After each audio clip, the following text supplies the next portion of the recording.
You're listening to Supervision with a Vision, where we discuss all things supervision.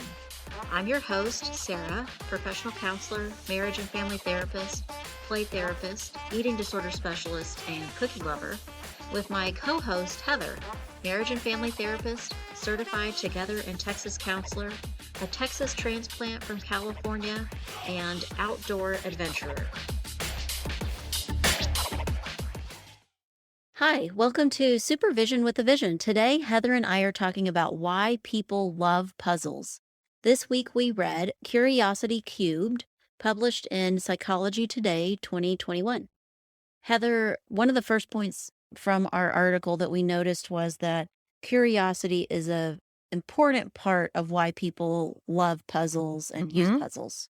So I think when I think curiosity, I think of all the different kinds of puzzles there are, like Mhm. different. Do you like number puzzles? Do you like Rubik's cubes? Do you like, actual puzzles that you put together? Mhm. But it is interesting to consider people like puzzles, not just specifically because they're curious, but because they're curious about that thing. So, Mhm. like someone that loves a number puzzle is very different personality wise from someone who may love like an actual like put it together puzzle or Uh-huh. a Lego puzzle or something like that. Hmm. So curiosity itself, I think, draws us to like I tend to be drawn to something like can I be challenged? Can I figure it out? Am I, you start looking at like those kind of differentiating between like can I figure it out if you're challenging with a friend or whether like someone can learn a different kind of puzzle kind of shows something about how much time or effort they put into it. Uh-huh. Hmm. That makes me wonder about clients that I've seen and the way we use puzzles or supervisees and how they're using puzzles. I think there's a personality characteristic within a counselor that enjoys puzzles. I think that's Like it probably true. and not number puzzles, Right, right? right. It's not numbers. The social about people or about relationships. It feels like a puzzle. Well, I think about it. It's all, I mean, a lot of what I do, especially with couples, is figuring out the what went wrong and then the why. Like, Mhm. okay, so why was this not working? And that is a Mhm. puzzle in Yeah. itself, I anecdotally, even if I'm not using Gottman's model right? for couples counseling, it's an example I use a lot. Just maybe describing to a supervisee, that's what his research is about. Mm-hmm. That he went, how could I possibly know which couples will stay together, which ones won't? And he spent all this time Right, putting in effort trying to figure that puzzle out. right. What about clients? Do you think you use puzzles with clients, or do you have clients that maybe gravitate towards things like puzzles? I think I do a lot of the younger crowd, like not necessarily my more mature adults, but like my younger crowd likes to do puzzles. They might even bring them to me to do. So Oh. my teenagers come in with fidget toys and Rubik's cubes and different things like that. Mhm. I think they're usually pretty proud to show them off when Yeah. they've like figured it out or they can master it of some sort. Mhm. But I think also they're great things to work through together. One of the things I like to use, and I can't remember what they're called right now, cipher, I think is like what it is. Like Oh. you use it to like treasure hunt, different things are written in code. Oh, uh-huh. And Don't they have one in Harry Potter? yes. And all of those, like, I think even Raiders of the Lost Ark, all those kind of Uh-huh. things have. Anyway, so doing those with clients is sometimes really fun for when they want to tell you something, but they don't want to tell you something. Mm. They can write it in code. Mhm. I've done a couple of social skills groups before where they can leave each other messages Mm. with like Fun. different, Yeah. Well, it makes me think the way you described fidget toys, would not have thought of them as puzzles at first. As you were talking, I thought, does that count as a puzzle? But I think that it's a fun thing that engages our brains. right, Even if it's not a really challenging or difficult thing, it's something that we can focus on, direct our energy towards for a little bit, and it's entertaining or fun. and I think sometimes it fills in the other piece. I really truly love the neuropsychology behind using all aspects of your brain. Mhm. And sometimes your brain needs that recreation or Yeah. that like fun Yeah. piece kicked in. Right. So at least when we're being counselors or supervisors or supervisees, that's not exactly what we're doing with a puzzle. Right. Where that Right. our puzzle, the puzzle that we're working to solve then is more intentional and solution driven. But if we're playing with a fidget, that's not That's really not solution right. driven, but it is working a part of our brain, engaging us. In a different way. I'm thinking about when I am maybe working on a puzzle in counseling as a counselor and it comes to you Oh, You like, mm-hmm. why did I never think of it Right. that way? Why is that An aha moment. Yeah, yeah. Can you think of any that you're like, "Oh, yes, that's or yes, that's the answer to that, or that's what I should do, or that's what how that would be helpful." I think it happens to me occasionally, normally after session, like as I'm Mhm, processing. mhm, And then I'm like, oh, it's not that, it's this. Like one of the clients I actually see right now has a lot of anger and frustrations built up against her brother. Her older brother was always in charge of her, was always kind of the parentified. And she's very, very mad at the brother about all these things. When in reality, now that I know the whole story and got all the pieces put together, it's her mom she's mad at. But yeah, she's allowed to be mad at her brother. right, She's not allowed to be right, mad at her mom. yeah, So, yeah. I think another way that I do this, that puzzles are a part of my counseling, one of my favorite things to do is come up with fun group activities or mhm, fun, right. maybe one-on-one interventions, but I think it happens more often with group activities that especially someone I'm supervising or someone that works for me and they go, "Well, I just feel I'm stuck with my Mhm. groups lately, or my groups just haven't been that dynamic lately." And I'm like, "Oh, This.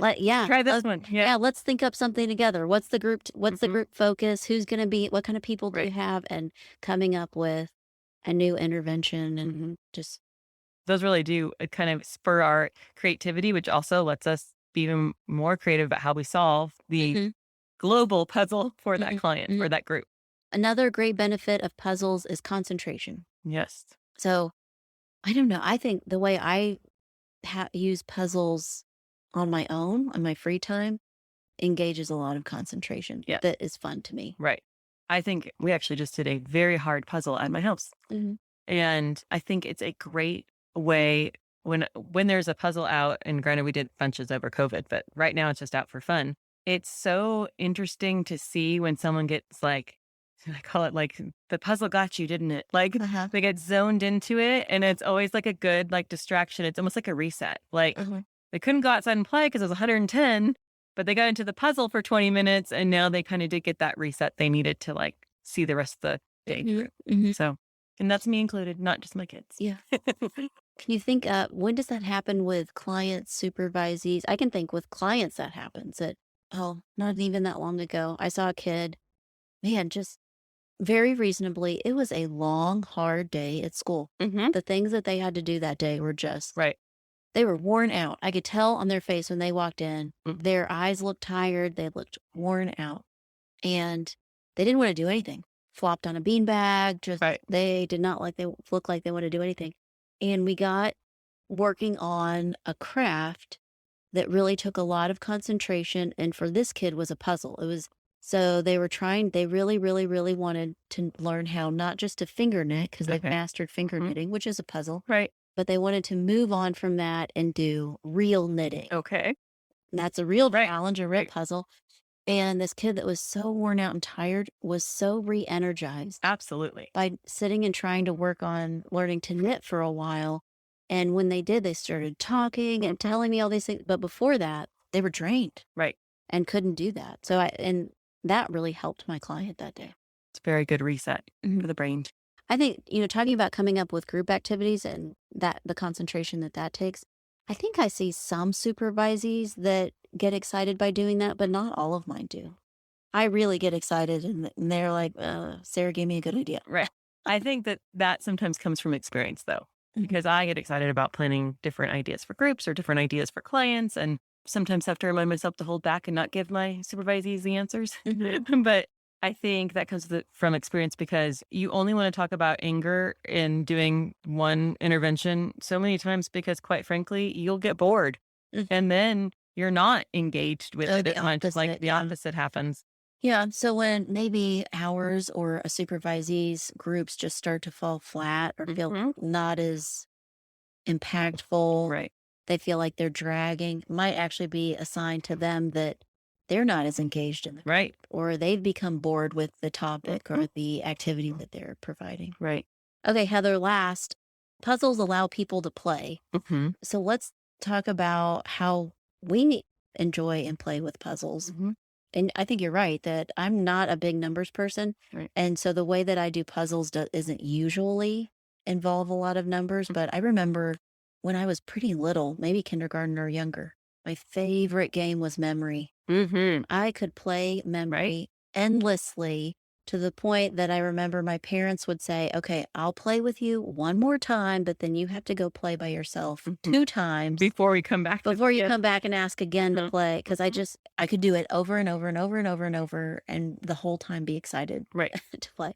Or is it 3rd or 4th grade in school where you do a lot of analogies? Third grade, they start learning. I loved analogy. That whatever the little put it on the board, the starter for the day. Mhm. I was always excited to do the word analogy or the To put it all yeah together to make up the creativity. yeah yeah. Yeah. What about you? I have always liked a challenge or like the game Clue. Mhm. When I was little, I loved that game. It's gotten a little off in the newer editions, but always loved a mystery. And I think that a lot of times in play, like making scavenger hunts and treasure hunts, like Mhm.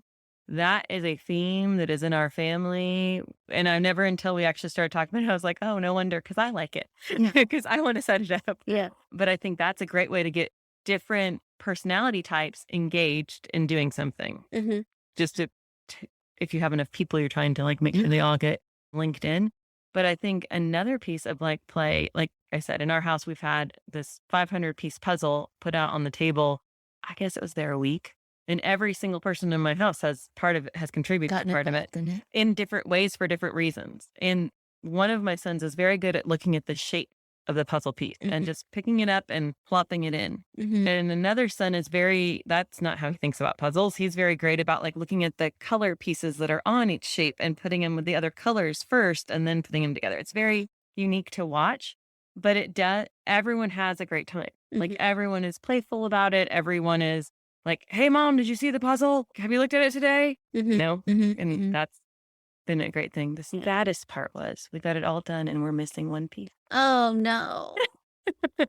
I love a good puzzle, but no one wants to do puzzles with me because I get really focused and then competitive. Oh, you can't stop. Like once you're in your Well, so I can remember maybe as a teenager that one of my brothers would do a puzzle with me, but if I'm doing a puzzle with someone and I get a piece, I go, I'm winning every time. So then the person who's doing it with me doesn't want to do it because They're one, like, no, and I want to. yeah, I'm pretty good at puzzles, so I get a lot of pieces, Right. and they're like, stop, Mhm. I won, I'm Right. winning. Right. So yeah, I like puzzles too.